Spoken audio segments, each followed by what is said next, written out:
Roberto olhou para o relógio. Já eram 3 da manhã, e ele não conseguia dormir. O motivo era que, na manhã seguinte, ele se casaria. Seria seu segundo casamento. A primeira vez que se casou foi quando tinha 23 anos. Ele e Luciana eram jovens imprudentes. A garota engravidou, então eles tiveram que se casar. Afinal, Roberto era um homem de verdade. Eles tinham sua própria lojinha de mesas e cadeiras que Roberto criava na garagem com seus amigos. A notícia da gravidez pareceu lhe dar uma motivação extra. Ele se dedicou muito mais ao seu negócio. Luciana trabalhava como secretária escolar até entrar em licença maternidade. Ela nunca retornou dessa licença. O negócio de Roberto rapidamente se tornou bem-sucedido. Ele teve sorte. Encontrou um bom cliente que estava abrindo uma cadeia de restaurantes e encomendou móveis em grande quantidade. Roberto reinvestiu o dinheiro que ganhou em seu negócio. Luciana sugeriu que seria bom começar a pensar em comprar roupas e um carrinho de bebê para a chegada do bebê. Ela não exigia tudo de uma vez. Ela apenas acreditava no sucesso do negócio dele, e ela estava certa. Em apenas um ano, sua renda aumentou tanto que seu cartão bancário tinha um saldo de 6 dígitos. E a cada mês ele ganhava mais e mais. Eventualmente, isso levou Roberto a se tornar o proprietário da maior rede de fábricas de móveis. Apesar do casamento de Luciana e Roberto ter acontecido de forma bastante inesperada, eles eram realmente felizes juntos. Eles nomearam seu filho Kelvin. O garoto nunca soube o que era pobreza. Quando ele atingiu a idade de consciência, seu pai já estava entre os jovens empreendedores mais ricos e bem-sucedidos. Infelizmente, eles não estavam destinados a envelhecer juntos. Nenhuma riqueza pode desafiar o destino. Luciana caiu de um barco de passeio durante uma viagem com suas amigas. Bateu a cabeça na lateral e imediatamente afundou. Os salva-vidas não puderam fazer nada. Tudo isso aconteceu na frente de Kelvin, que tinha 8 anos na época. Roberto estava em importantes negociações naquele dia. Ele desligou o telefone para que nada nem ninguém o distraísse de seus negócios. Quão feliz ele estava ao sair da sala de negociações, pois acabará de assinar um contrato de um valor enorme. Apenas 5 minutos se passaram entre ele sair bastante satisfeito e ele cair de joelhos bem no meio do centro de negócios ao ouvir as terríveis notícias sobre sua esposa. Já se passaram 7 anos desde aquela tragédia, mas nem Roberto nem Kelvin jamais andaram de barco ou sequer ficaram perto da água. 2 anos atrás, ele conheceu Darlene. A garota era 14 anos mais jovem que Roberto, mas a diferença de idade não era um obstáculo para o verdadeiro amor. Além disso, Roberto parecia ótimo para a sua idade. Kelvin odiava a namorada do pai desde o começo e seus sentimentos eram mútuos. Darlene também achava que o garoto era muito mimado. Roberto disse imediatamente à garota para não interferir em seu relacionamento com seu filho. Ele estabeleceu esses limites desde o início, mas prometeu conversar com Kelvin sobre não magoar Darlene. Quando Roberto estava por perto, eles tentavam se comunicar de forma calma e indiferente. Mas quando ele não estava em casa, eles não se seguravam nas ofensas. Kelvin sonhava que seu pai um dia voltaria à razão e perceberia que Darlene era apenas uma interesseira, que não sentia amor por ele. Mas todas as esperanças do garoto foram destruídas quando seu pai pediu a garota em casamento. Esse é o maior erro da sua vida, ele disse ao pai. Então forçou um sorriso para Darlene e disse com uma voz de desgosto: "Parabéns. Você conseguiu o que queria." O garoto se levantou e foi demonstrativamente para o seu quarto. Ele está apenas passando por uma fase, Roberto ignorou. Não dê atenção. Ele vai estudar no exterior e não vai nos incomodar. Eu já parei de me magoar com seus insultos. Já me acostumei com eles nos últimos 2 anos, respondeu a feliz Darlene. Estou tão feliz. Eu te amo. Roberto permaneceu completamente calmo durante todos os preparativos do casamento. Ele não sofreu nada ao escolher o restaurante, coordenar o menu, convidar os convidados e outras agitações pré-casamento. Mas foi precisamente na noite antes da celebração que um pensamento cruzou sua mente. Estou cometendo um erro? Ele entendeu que eram apenas nervos. No entanto, quando se casou com Luciana, não tinha dúvidas sobre a correção de suas ações. Talvez ele estivesse um pouco incomodado pela diferença de idade. Ou talvez o incomodasse que Darlene fosse muito mais exigente e assertiva do que Luciana. Roberto fechou os olhos. Pare de comparar Luciana e Darlene. Elas são completamente diferentes, disse Roberto em voz alta e virou-se para o outro lado. Isso é absolutamente verdade, respondeu inesperadamente Kelvin, que também não conseguia dormir. Ele estava passando pelo quarto do pai e ouviu a frase. Por que você está espreitando na porta? Disse o pai. Já que você não está dormindo, vamos ter uma conversa de homem para homem. O sol, sem vergonha, empurrou a porta já entreaberta e entrou no quarto. Roberto estava sentado na cama e Kelvin sentou-se ao seu lado.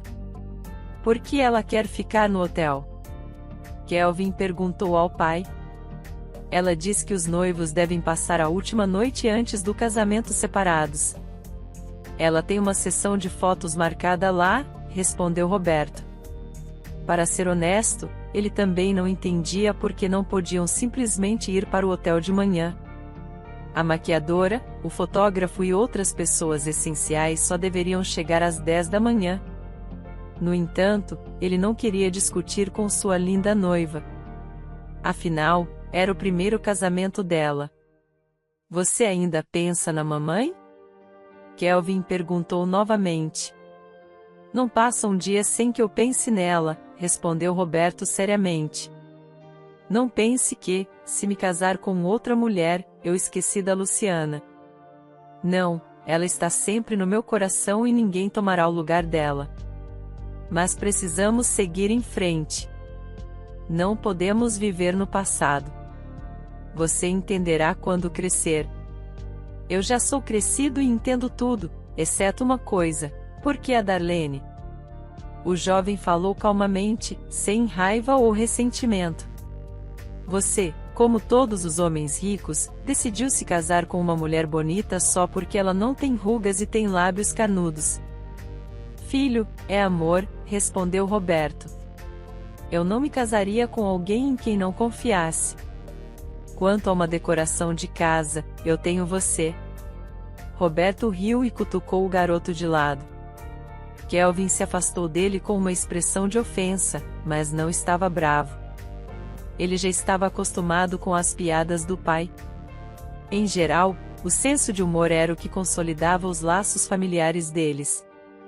Eles frequentemente provocavam um ao outro de maneira amigável. Isso os ajudava a superar qualquer conflito naquela casa. A única pessoa com quem não se podia brincar era Darlene. Mas se você não está dormindo agora, se está refletindo, isso significa que está duvidando da sua escolha, o garoto voltou ao tema. As dúvidas sempre nos assombram, filho. Mesmo em coisas simples, respondeu o pai. Ele adotou um tom deliberadamente filosófico, sentindo que estava transmitindo anos de sabedoria a Kelvin. Você pensa todos os dias se vai tomar café ou chá no café da manhã? Eu sempre sei que vou tomar chá, respondeu Kelvin, levantando-se da cama, e nunca me arrependo da minha escolha ou a comparo com o café. Eu sei com certeza que o café me dá palpitações.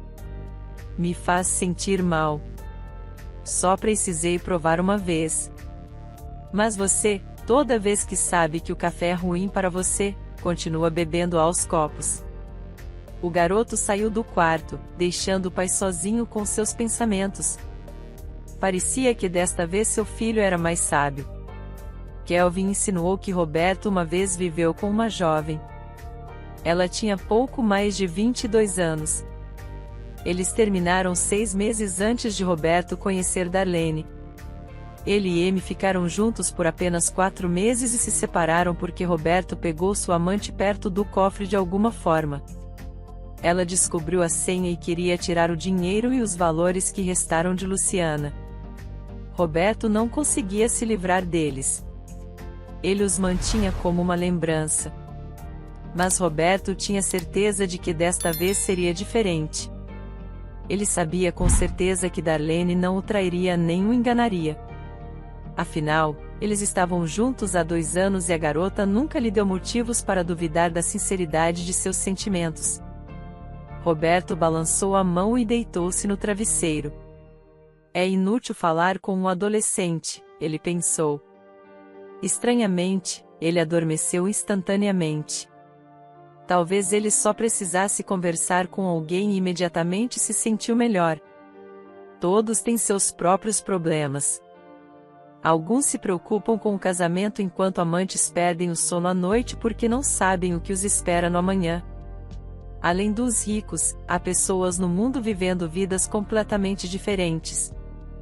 Não é nem mesmo a classe média. É muito mais abaixo. Representando essa sociedade estava Jéssica. Ela tinha acabado de completar 20 anos.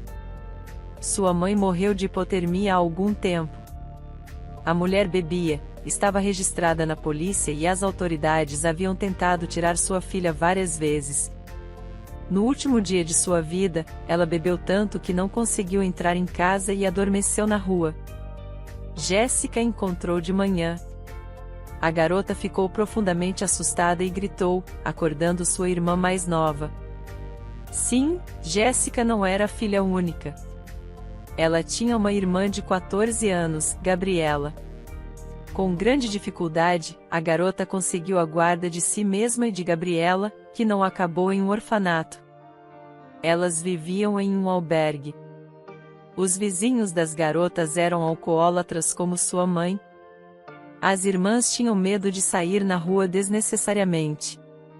O dinheiro era apertado para elas. O que ajudava era que Jéssica recebia benefícios pela guarda, mas ela também trabalhava como enfermeira no hospital local. Toda vez que Jéssica recebia seu salário e os benefícios, ela sentava-se à mesa com um caderno e fazia o orçamento do dinheiro. Este mês, sobrou muito pouco dinheiro. Eu te disse para não tirar licença médica, lamentou Jéssica, olhando para sua irmã sentada à sua frente. Você estava com febre. Como poderia trabalhar nessa condição? Exclamou Gabriela, balançando a cabeça. E se surgissem complicações, você não poderia trabalhar por ainda mais tempo. A garota calculava quanto precisavam economizar para a comida e cobrir as contas de serviços. É aniversário do nosso chefe este mês. Eles vão nos fazer comprar outro presente, sussurrou Jéssica, mastigando a ponta da caneta. Gabriela queria dizer algo, mas hesitou. Talvez tivesse medo de distrair sua irmã das contas. Ou talvez sua sugestão fosse ousada demais. Por que você não consegue ficar parada? Vá para a cama. Você só está me distraindo, disse Jéssica. Jéssica, eu quero trabalhar também, Gabriela disse suavemente. Ela falou quase num sussurro porque expressar seu desejo era assustador. Sabia que Jéssica começaria a falar sobre a escola novamente. Mas ela precisava pensar nos estudos. Gabriela muito havia dito à irmã que, ao conseguir seu passaporte, queria encontrar um trabalho de meio período. Fico feliz que você também queira contribuir para o nosso orçamento, mas você sabe muito bem que isso é impossível, respondeu Jéssica. Você precisa estudar. Não vou permitir que você abandone a escola para trabalhar. E se quiser, pode distribuir panfletos nos fins de semana. Bem, eu já fiz isso. Você não percebeu que agora tem leite na geladeira e pão na gaveta? A garota falou com mais ousadia. Mas o problema é que o meu salário do dia todo só cobre isso. Bem, eu também comprei uma barra de chocolate para mim. Jéssica balançou a cabeça desaprovadoramente. Gabriela abaixou os olhos para o chão e suas bochechas ficaram vermelhas. A garota se sentia envergonhada de que sua irmã mais nova tivesse que trabalhar e pensar sobre a falta de dinheiro. Jéssica havia vivido na pobreza a vida toda, mas também tinha experimentado bons momentos enquanto seu pai estava vivo. Tudo estava bem e sua mãe não bebia álcool. Mas depois da morte dele, a mulher parecia ter perdido a cabeça. Ela vendeu o apartamento e se mudou para este albergue após o funeral do pai. Jéssica nunca mais viu sua mãe sóbria.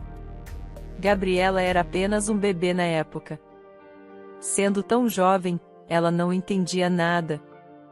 E a pequena Jéssica se tornou tanto mãe quanto pai. O que Jéssica mais temia na vida era que Gabriela repetisse seu destino. Quando Jéssica completou 18 anos, prometeu que economizaria dinheiro para alugar um apartamento. Jéssica sonhava em levar sua irmã e se afastar da mãe. Claro, ela não conseguiu economizar para comprar uma casa, mas conseguiu guardar dinheiro para alguns meses de aluguel de um apartamento modesto. Mas a mudança nunca aconteceu. A mãe encontrou o dinheiro e o gastou em álcool. Foi então que Gabriela viu sua irmã em desespero pela primeira vez. Ela até quis atacar sua própria mãe com os punhos. Foi nesse momento que Gabriela, que acabará de completar 12 anos, percebeu que sempre defenderia sua irmã. Cada uma delas sabia que a outra era seu único apoio e consolo nesta vida. Somente Jéssica se sentia mais responsável, afinal, ela era mais velha.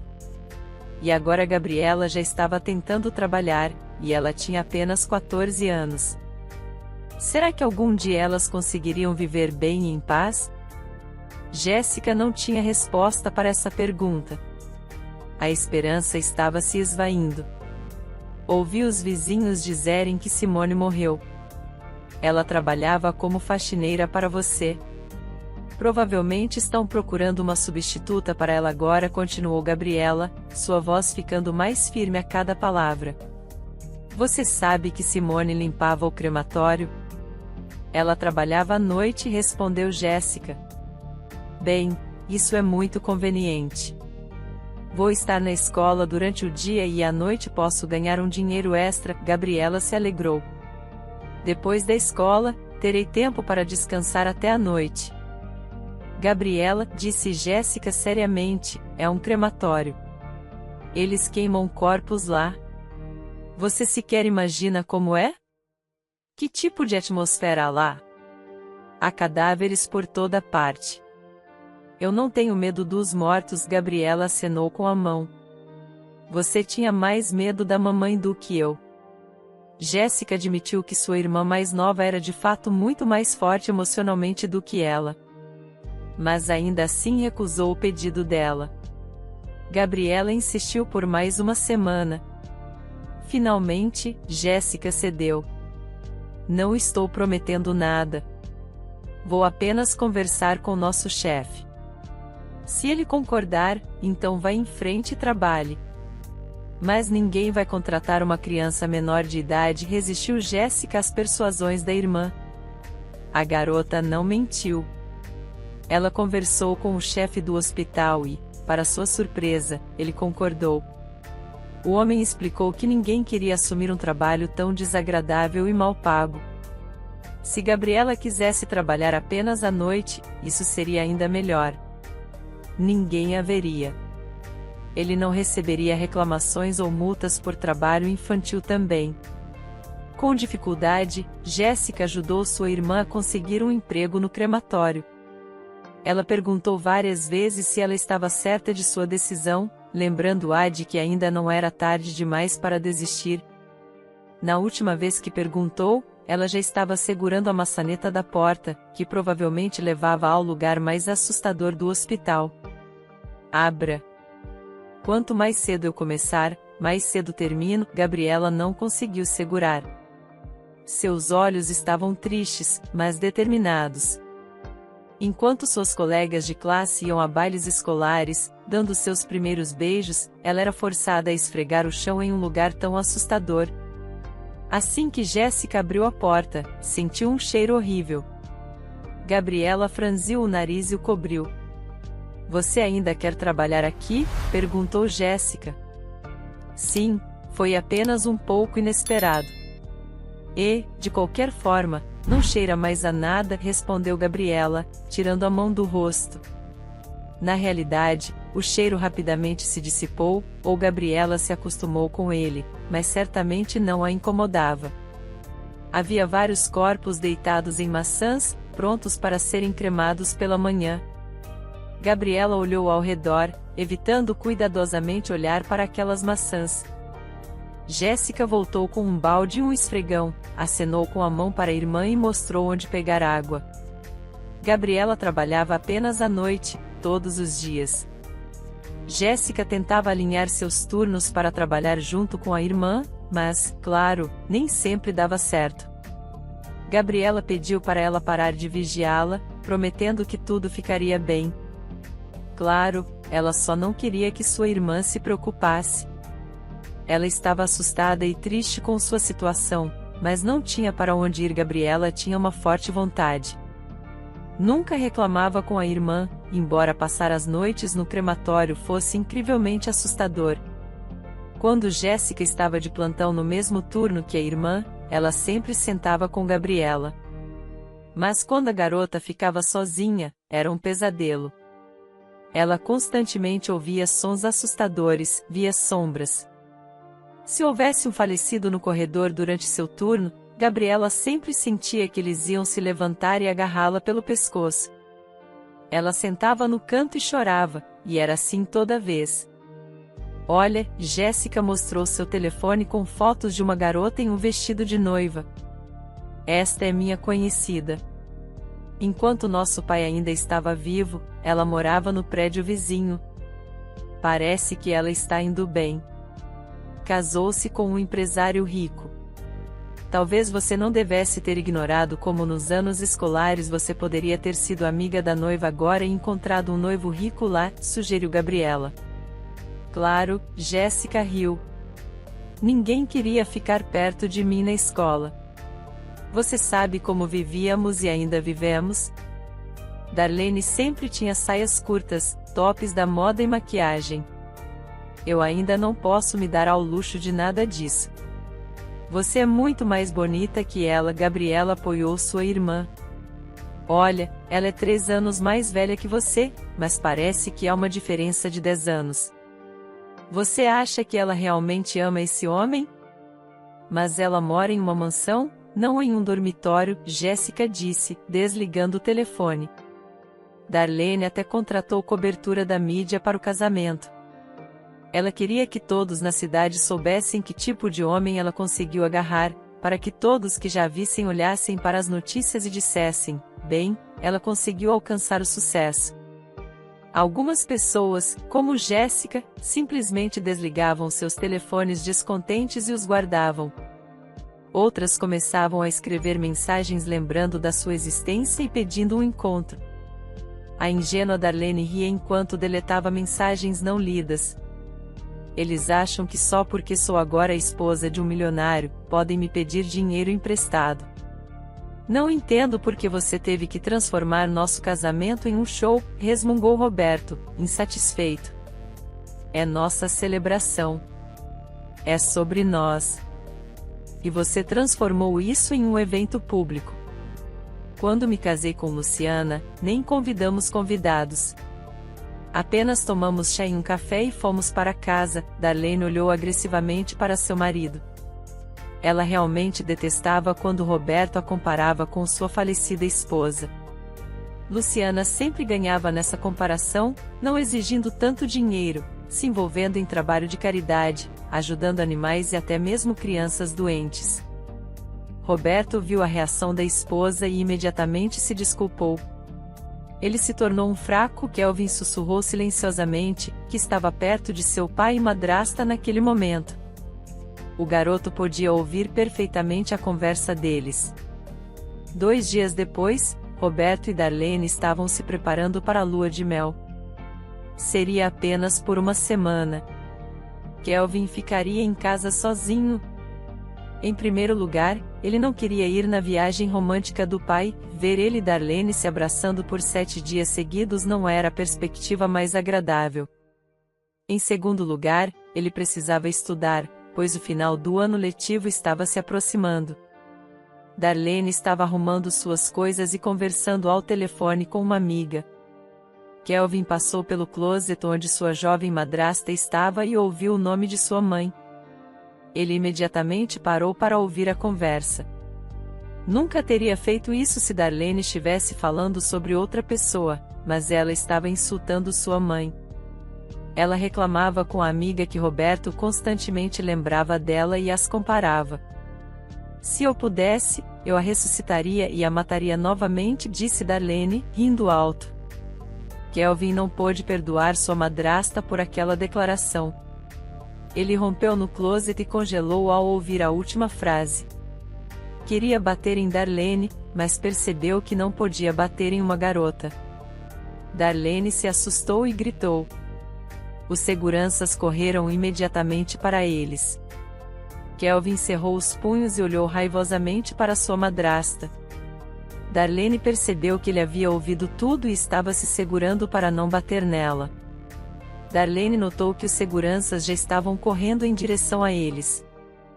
Soltem-me, ajudem, ela gritou. Kelvin se assustou. Ele nem a havia tocado.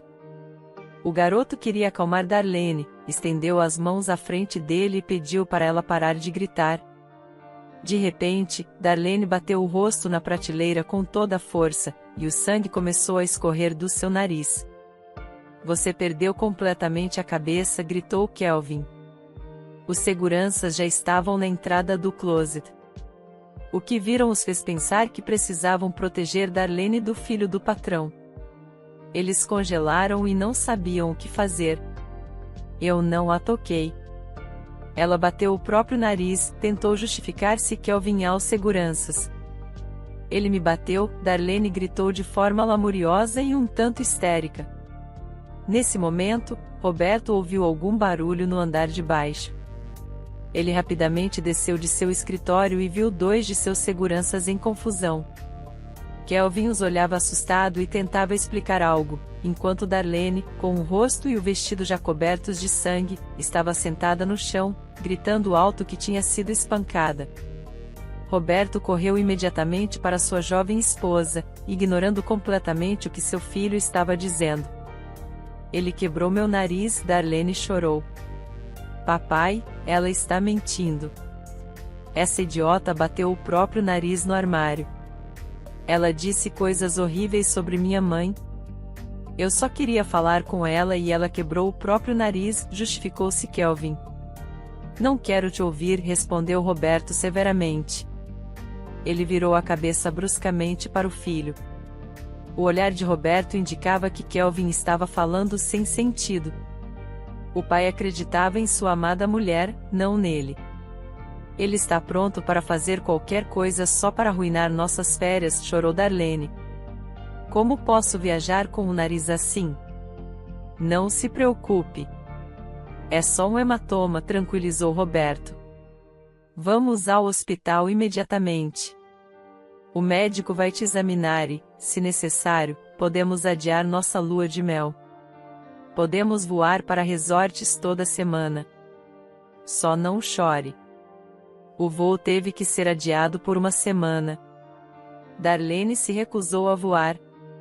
Ela não teve uma fratura, mas tinha hematomas escuros sob os olhos, o que lhe dava uma estranha semelhança com um panda. Kelvin não perdeu a oportunidade de provocá-la, pois ambos sabiam que ela havia provocado aquele resultado. Claro, ele fazia isso quando o pai não estava por perto. Na presença dele, o garoto nem se aproximava de Darlene. Roberto e Darlene voaram para suas férias. Kelvin ficou sozinho pela primeira vez durante uma semana inteira. Embora seja difícil chamar isso de solidão, vivendo em uma casa onde uma dúzia de pessoas da equipe trabalham durante o dia, ele tinha um tutor que vinha até ele. Depois, Kelvin era levado para o treino de futebol. Ele só voltava para casa à noite. Por meia hora, ele jogava videogames na TV e ia para a cama. Como resultado, o garoto só podia relaxar adequadamente aos domingos, que era sempre um dia livre de todas as atividades. Na segunda-feira, por volta do meio-dia, seu pai e Darlene deveriam retornar.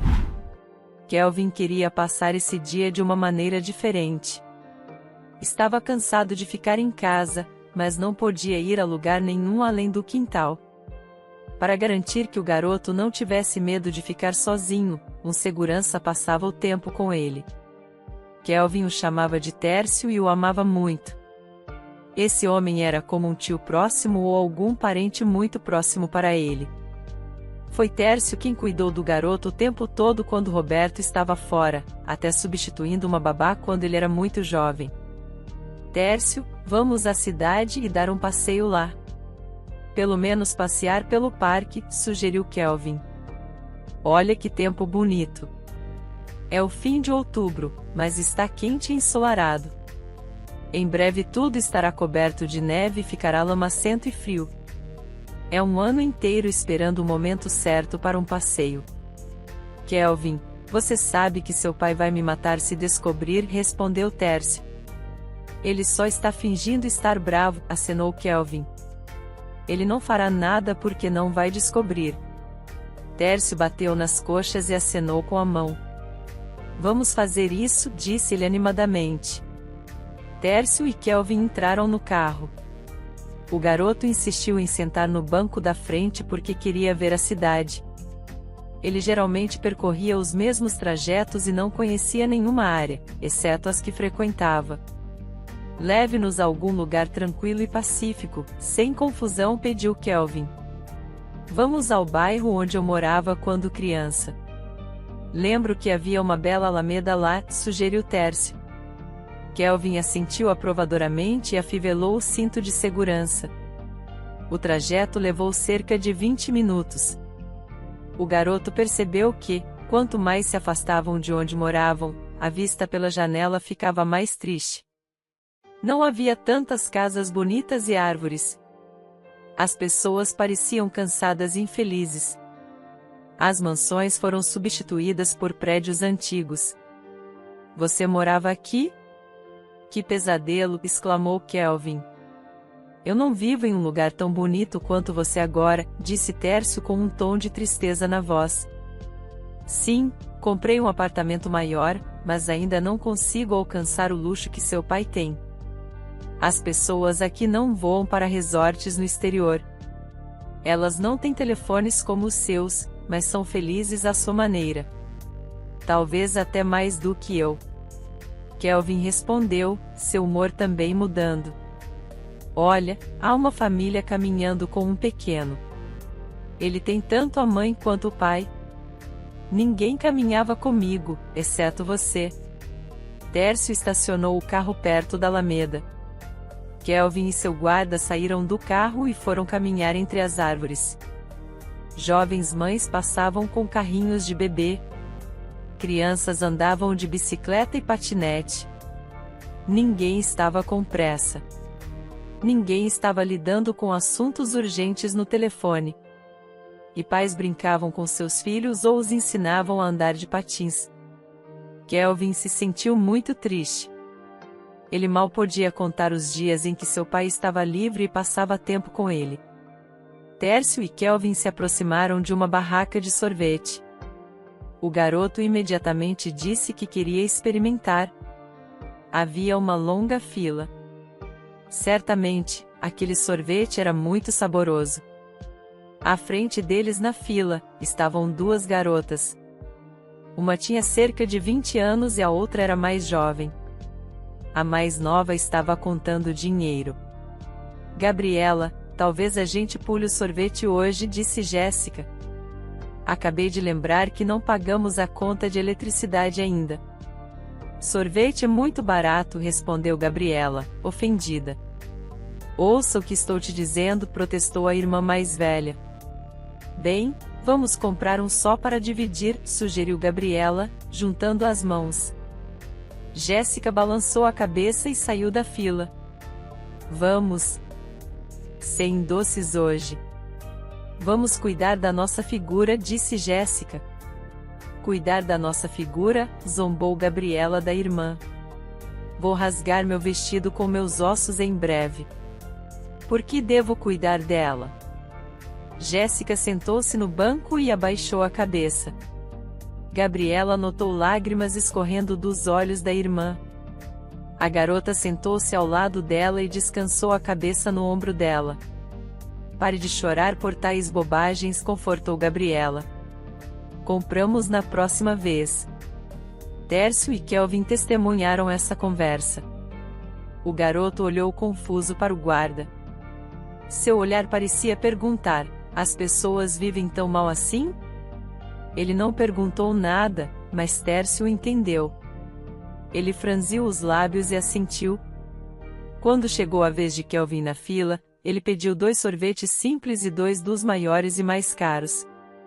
Ele ficou com os mais simples para ele e seu acompanhante levou os outros 2 para o banco onde as 2 garotas tristes estavam sentadas. Gabriela olhava para o chão e chutava uma pedrinha com os pés. Finalmente, ela e sua irmã tinham um dia de folga juntas. Queriam se distrair e caminhar pela Alameda, mas mesmo ali enfrentaram decepções, lembrando que não tinham nada. Nem mesmo dinheiro suficiente para 2 porções de sorvete. De repente, um sorvete apareceu na frente de Gabriela. Ela olhou para cima e viu um garoto bonito oferecendo a ela o sorvete. Aproveite, disse-lhe gentilmente. Gabriela olhou para Jéssica ao lado. Ela olhou para cima, surpresa, e viu Kelvin, que também estava oferecendo um sorvete. Obrigada, disseram as garotas em uníssono, igualmente constrangidas. Elas pegaram o sorvete e observaram enquanto o homem e o garoto se afastavam pela Alameda. Quando Kelvin se afastou, ele piscou para Gabriela. Ele notou que ela era muito bonita, apenas vestida de maneira um pouco estranha e muito magra. Esse é o filho do milionário com quem Darlene se casou, lembrou Jéssica. Parece que ele gostou de você. Talvez você seja a futura esposa de um empresário. Você gostaria, respondeu Gabriela à irmã, e as garotas riram. Kelvin tinha sentimentos mistos sobre esse passeio. Por um lado, ele estava feliz e intrigado ao vislumbrar outra vida. Por outro lado, ele se sentia muito triste ao saber que havia pessoas tão infelizes. Fazia 6 meses desde que Roberto e Darlene haviam se casado. Kelvin ainda não conseguia se acostumar com sua madrasta, mas eles não causavam mais problemas um ao outro. Eles simplesmente tentavam se manter afastados. Um dia, o treino de futebol de Kelvin foi cancelado. Seu treinador caiu e não havia substituto. O jovem estava indo para casa de bom humor, sabia que podia ficar sozinho porque seu pai estava trabalhando até tarde. Ele havia avisado a todos pela manhã que chegaria tarde em casa. Darlene estava planejando se encontrar com suas amigas, o que significava que o encontro poderia se prolongar até tarde da noite. Kelvin abriu a porta, entrou na casa e jogou a mochila no chão. Os empregados cuidariam de tudo. Ele não estava com vontade de fazer nada hoje. O rapaz subiu as escadas, passando pelo quarto do pai e de Darlene. A porta do quarto estava entreaberta, então ele pôde ouvir alguns sons muito distintos. Ele já estava naquela idade em que podia adivinhar o que estava acontecendo atrás da porta. Hack, sussurrou Kelvin e tentou passar discretamente, mas então parou abruptamente. Ele sabia com certeza que seu pai não estava em casa. O carro dele não estava na garagem. Além disso, ele próprio havia dito que não voltaria até a noite. Sem pensar muito, Kelvin empurrou a porta do quarto e viu Darlene na cama com um homem. O garoto imediatamente pegou seu telefone e começou a procurar o número do pai enquanto corria para seu quarto para se trancar lá. Infelizmente, ele não conseguiu pressionar o botão de chamada. Kelvin sentiu uma dor aguda na parte de trás da cabeça. Tudo escureceu diante de seus olhos e ele caiu de rosto no chão. Idiota! Você o matou? Perguntou Darlene baixinho, correndo até seu amante, que havia golpeado o garoto. Eu não sei. Como eu vou saber? Não sou médico, respondeu o amante com uma expressão estúpida, olhando para Darlene. Definitivamente não é médico. Você é um idiota, disse Darlene, balançando a cabeça. Roberto não tinha nenhuma reunião importante naquele dia. Ele estava apenas planejando passar o dia inteiro lidando com documentos para se preparar para negociações. Em dias assim, ele não desligava o telefone. Apenas o deixava no modo silencioso. De alguma forma, no momento em que ligaram para ele do hospital, ele olhou para a tela. Se não fosse por essa coincidência aleatória, ele teria perdido a chamada. 10 minutos depois, Roberto estava diante da porta com a placa morgue. Um médico se aproximou dele e se apresentou como Gregory. Alguns segundos depois, entrou outro homem. Ele mostrou sua identificação, disse que era investigador e seu nome era Mitchell. Desculpe, deve haver algum engano. Me disseram para vir aqui, disse Roberto confuso e esperando por um milagre. Vamos entrar e você entenderá tudo, disse o médico cautelosamente. No meio da sala havia uma maca com um corpo coberto por um lençol. O coração de Roberto batia tão alto que até Mitchell podia ouvi-lo. O médico puxou o lençol do rosto do garoto e Roberto imediatamente caiu de joelhos. Como? Como isso aconteceu? Perguntou Roberto com uma voz que soava estranha até para ele mesmo. Seu filho foi atropelado por um carro, disse o investigador muito baixinho e calmamente. O motorista trouxe seu filho para o hospital. Foi quando Gregory me ligou. Por favor, aceite minhas condolências. Quando estiver pronto, ligue para discutirmos os detalhes do caso. Posso ficar sozinho com meu filho? Perguntou Roberto. Claro. Apenas um pedido, não toque no garoto com as mãos. Ainda precisamos examinar o corpo, pediu Gregory. Roberto assentiu e esperou o médico e o policial saírem. Eu perdi meu próprio filho, disse o investigador ao médico do lado de fora da porta. Eu entendo a dor dele, mas há algo nesse caso que parece estranho para mim. Você não está acostumado a criminosos se entregarem? Perguntou Gregory com um tom estranhamente arrogante. Não, isso às vezes acontece, respondeu Mitchell. Mas meu instinto me diz que há mais nessa história e meu instinto nunca me decepcionou. Tudo acontece pela primeira vez, respondeu o médico.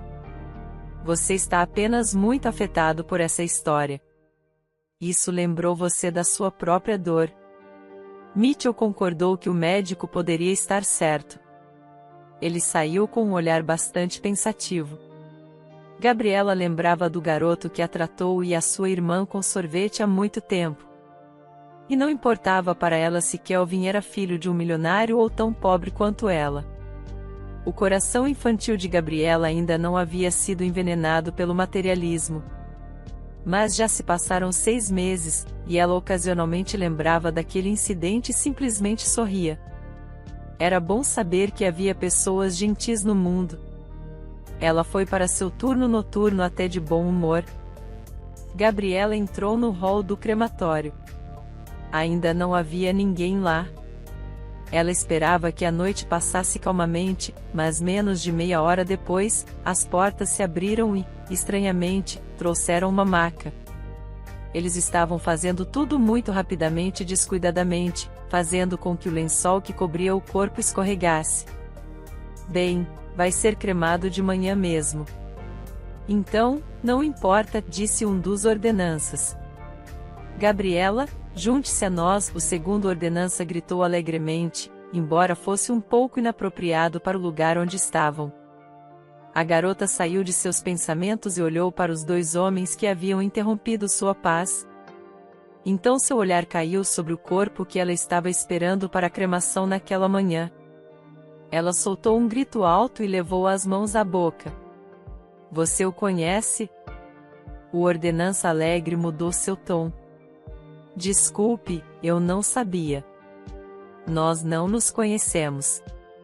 Só nos vimos uma vez na vida, respondeu Gabriela. Que triste. O garoto tem a sua idade. Sabe, ele ia comprar um carro. Você pode imaginar, disse o outro homem. E o pai dele é uma pessoa bem conhecida na cidade, mas você não pode escapar do destino, refletiu seu companheiro. Gabriela ficou paralisada, incapaz de tirar os olhos de Kelvin. Os ordenanças trocaram olhares e decidiram ir embora. Eles não sabiam que palavras usar para confortar a jovem faxineira. A garota se aproximou do garoto. Seu rosto estava cheio de hematomas, mas, fora isso, ele estava tão bonito quanto no dia em que se viram pela primeira vez. Esse turno era diferente de todos os outros. Gabriela não conseguia parar de olhar para Kelvin. Ela até pensou que estava notando algumas coisas estranhas. Começou a achar que estava enlouquecendo. Sempre que olhava para ele acidentalmente, parecia que seu peito estava subindo, como se estivesse respirando. Preciso dormir um pouco ou vou perder a cabeça, disse a garota para si mesma. E então olhou para Kelvin novamente. De repente, o dedo do garoto se mexeu para cima e para baixo. Gabriela recuou surpresa. Que tipo de besteira mística é essa? Exclamou a garota com raiva e medo. Gabriela se sentou bem na frente dele e ficou olhando fixamente. Queria se convencer de que estava apenas imaginando coisas. Mas não, o dedo de Kelvin se mexeu novamente, e então seus cílios tremeram como se ele estivesse fingindo dormir. Se isso é algum tipo de brincadeira, é melhor confessar agora, disse Gabriela em voz alta, de forma severa. Por um momento, ela realmente pensou que o garoto só tinha decidido provocá-la, de alguma forma descobriu que ela trabalhava no crematório e queria zombar dela. Mas ninguém respondeu. Não, Gabriela, tente se convencer. Isso é impossível. E se alguém só decidiu se livrar do garoto dessa maneira? Gabriela frequentemente via em programas de TV que os filhos de pessoas ricas eram sequestrados ou mortos. Ela decidiu verificar se ele ainda estava vivo. A garota tinha visto cadáveres muitas vezes. Era uma companhia constante nesse lugar e nunca nenhum deles mostrou sinais de vida. Kelvin, no entanto, parecia mais alguém inconsciente ou profundamente adormecido do que morto. Gabriela se aproximou de Kelvin e inclinou-se sobre seu rosto. Ela sabia que o sinal mais confiável de vida era a presença de um pulso. A garota também sabia como verificá-lo. Jéssica frequentemente lhe contava histórias do hospital. Mas para verificar se Kelvin tinha pulso, ela teria que tocá-lo. E isso era muito assustador. Gabriela levantou cuidadosamente a mão e começou a aproximá-la do pescoço do garoto. Mas assim que a distância entre seu dedo e a pele de Kelvin ficou a poucos milímetros, ela recuou. Não, eu não consigo, disse Gabriela em voz alta. Lágrimas começaram a se formar. Ela continuou se convencendo de que não havia nada a temer. Quando, de repente, os cílios de Kelvin se mexeram novamente e ela ficou bem na frente dele. Agora não havia dúvida de que ela não estava imaginando coisas. Gabriela imediatamente se encheu de determinação e pressionou os dedos no pescoço do garoto. Ela correu para fora do crematório e foi encontrar sua irmã. Jéssica estava deitada no sofá do escritório. Ela não estava dormindo, mas sua dor de cabeça era tão forte que decidiu deitar e descansar um pouco. Por causa da dor, ela nem se preocupou em descer para ver sua irmã. Jéssica, disse Gabriela, chame a polícia urgentemente. Eles trouxeram um garoto para mim. Eles vão cremá-lo amanhã, mas ele está vivo. Jéssica levantou a cabeça do travesseiro e olhou para a irmã com incredulidade. Claro que ela não acreditou e decidiu verificar por si mesma se Gabriela estava certa. Eu sabia que havia algo suspeito aqui, disse Mitchell, que estava ao lado do garoto apenas 10 minutos depois da ligação de Jéssica para a delegacia. Mitchell ligou para Roberto e pediu que ele viesse ao departamento sozinho. ele proibiu Roberto de contar a qualquer um que seu filho estava vivo. Isso poderia interferir na investigação, explicou.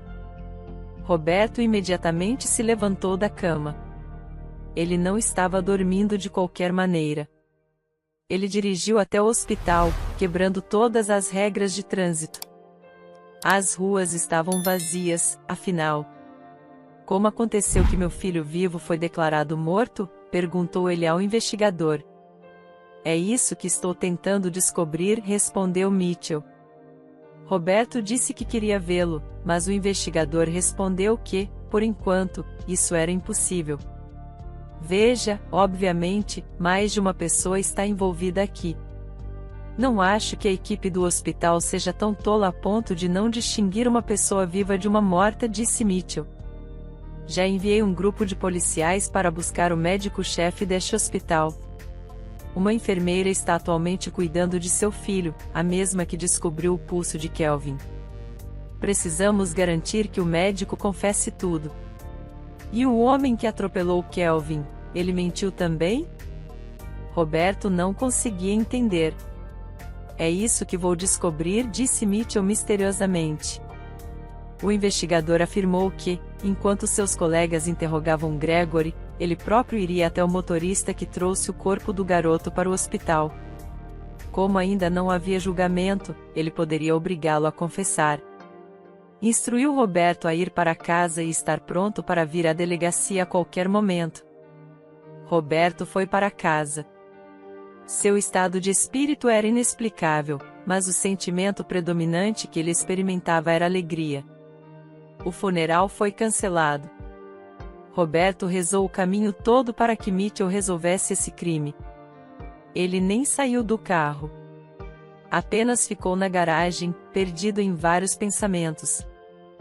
O som de um carro se aproximando acordou Darlene. Ela percebeu que Kelvin não estava lá. Claro, ela imaginou que Roberto estava atormentado por causa de seu filho, mas não sentia pena dele. Queria que toda essa história terminasse rapidamente e que Kelvin fosse cremado. Por que ele não acorda se está vivo? Gabriela se preocupava com Kelvin e perguntou a Jéssica. Acho que ele está em coma. Seu corpo não responde a nada, mas ele está vivo, especulou Jéssica. Só não entendo uma coisa. Por que não podem transferi-lo para um quarto de hospital? O garoto precisa de tratamento. Até que esse investigador resolva o caso, talvez realmente tenhamos que enterrar o garoto. Darlene esperou cerca de mais 1 hora, mas Roberto nunca saiu do carro. Ela se preocupou que ele pudesse fazer algo contra si mesmo, o que não precisava acontecer. Decidiu descer até ele para oferecer apoio. Quando Darlene abriu a porta do carro e sentou-se no banco do passageiro, ficou surpresa ao notar que Roberto não estava histérico. Não havia nem lágrimas em seus olhos. Não consegue dormir? Ela perguntou cautelosamente. Como posso? Respondeu Roberto secamente. Era tão difícil para ele guardar essas notícias para si mesmo, mas Mitchell ordenou que ninguém fosse informado sobre o que aconteceu. Ainda não consigo entender por que Kelvin foi ao futebol naquele dia. O treino foi cancelado, disse Roberto, apenas para falar sobre algo. Embora essa pergunta realmente o incomodasse, agora ele entendia que não era uma coincidência. Talvez houvesse alguma competição programada, sugeriu Darlene. Não, ele foi lá sem segurança e sem motorista, continuou Roberto. É como se ele estivesse sendo atraído, como se quisessem matá-lo. O rosto de Darlene empalideceu.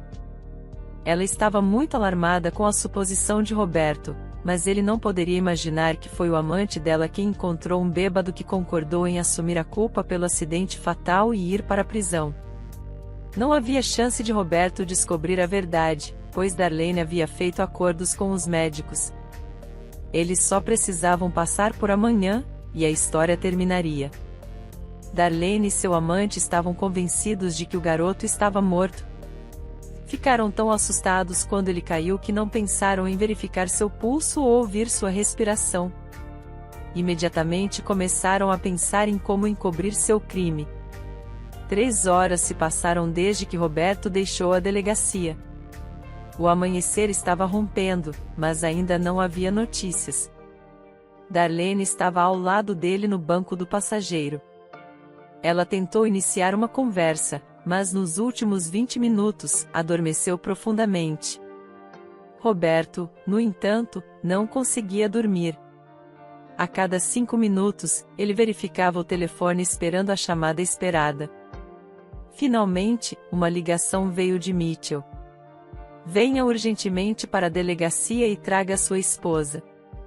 Mas não diga uma palavra a ela. Diga que quer surpreendê-la, ordenou Mitchell. Foi muito conveniente que Darlene estivesse dormindo no banco do passageiro do carro. Roberto não teve que inventar nada. Que surpresas poderiam haver na noite antes do funeral de seu próprio filho? A garota abriu os olhos apenas quando estavam chegando à delegacia. Por que estamos aqui na sexta-feira? Perguntou Darlene, surpresa. Roberto deu de ombros. Sem conseguir pensar em nada mais inteligente, ele simplesmente não teve tempo de pensar em algo melhor. Roberto saiu do carro e abriu a porta para Darlene, mas ela balançou a cabeça e disse que não iria a lugar nenhum. Roberto não queria esperar e persuadi-la. Entendeu que Mitchell não ordenou que ele viesse com sua esposa sem motivo.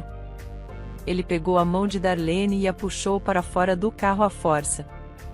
Na porta da delegacia, a garota viu seu amante saindo de um carro da polícia. Ele estava algemado e o oficial o empurrava por trás para fazê-lo andar mais rápido. Darlene parou. O que está acontecendo? Perguntou Roberto, irritado. Então ele olhou para onde sua jovem esposa estava olhando. Espere, esse não é o seu treinador de fitness? Darlene começou a correr, mas só conseguiu descer 2 degraus. Roberto agarrou sua cintura e a ergueu sobre o ombro. Onde você pensa que vai? Boba! Você não vai escapar, disse Roberto e carregou a garota até o investigador. O homem estava começando a entender o que estava acontecendo ali e quem era o culpado pelo que aconteceu com seu filho. Suas suspeitas foram confirmadas no corredor. Lá estavam o motorista e Gregory, todos algemados. Agora Darlene e seu amante se juntaram a eles. Todas essas pessoas queriam enterrar seu filho vivo, explicou o investigador. Apenas 3 deles tinham certeza de que ele já estava morto. Mitchell explicou que o motorista já havia confessado tudo.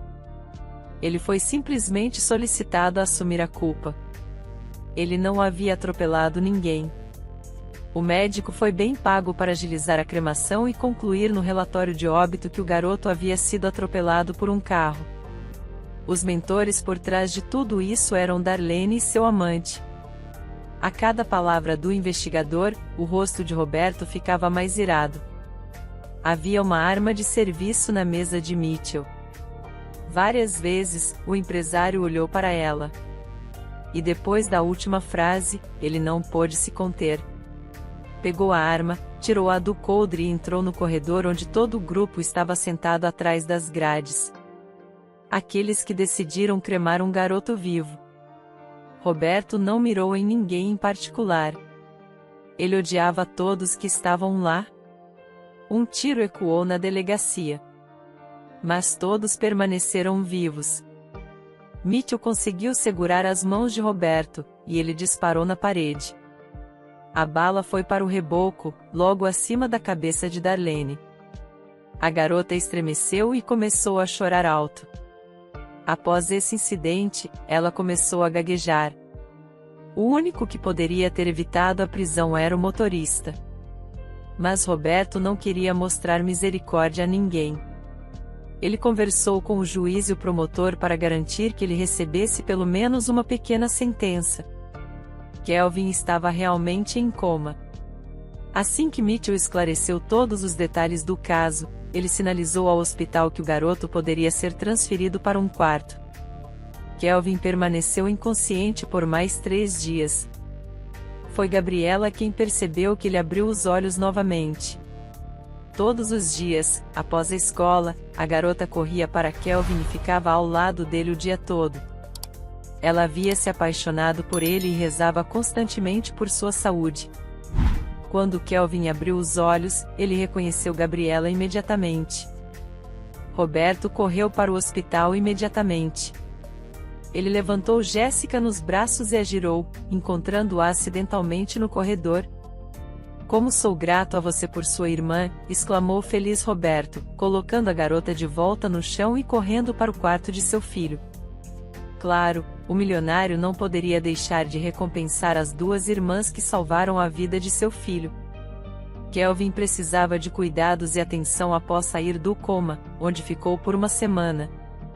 Roberto convidou Jéssica para trabalhar com ele. Elas e Gabriela se mudaram para sua mansão. Gabriela ajudava na casa, enquanto Jéssica se tornou a enfermeira de Kelvin, administrando o IVS e monitorando seus sinais vitais. Kelvin se recuperou rapidamente em um mês. Ele estava vivendo como antes. Jéssica e Gabriela continuaram morando na casa de Roberto. Jéssica conseguiu economizar dinheiro para sua educação e se reinscreveu na faculdade de medicina. Ela queria se tornar cirurgiã. Roberto ajudou a garota com prazer, até prometendo abrir sua própria clínica para ela quando terminasse seus estudos e ganhasse experiência. Kelvin se apaixonou por Gabriela tão profundamente quanto ela por ele. A garota continuou a trabalhar como empregada na casa, mas o garoto sabia com certeza que assim que completassem 18 anos, se casariam. Ao ouvir tal desejo, Roberto não ficou nem um pouco chateado. A diferença social entre seu filho e sua escolhida não o incomodava. Ele organizou um casamento magnífico para eles com grande orgulho. Muitos anos depois, Roberto contaria aos seus netos como seus pais se conheceram. Sua história era verdadeiramente romântica. O próprio Roberto nunca encontrou um cônjuge. Novamente, ele nunca quis um. Jéssica se tornou a médica-chefe de sua própria clínica aos 35 anos. Roberto cumpriu sua promessa. Além disso, eles se tornaram uma família agora. Gostou da história de hoje? Comente a sua opinião, e se inscreva no canal, para receber nossas belas histórias. Ative também o sininho das notificações.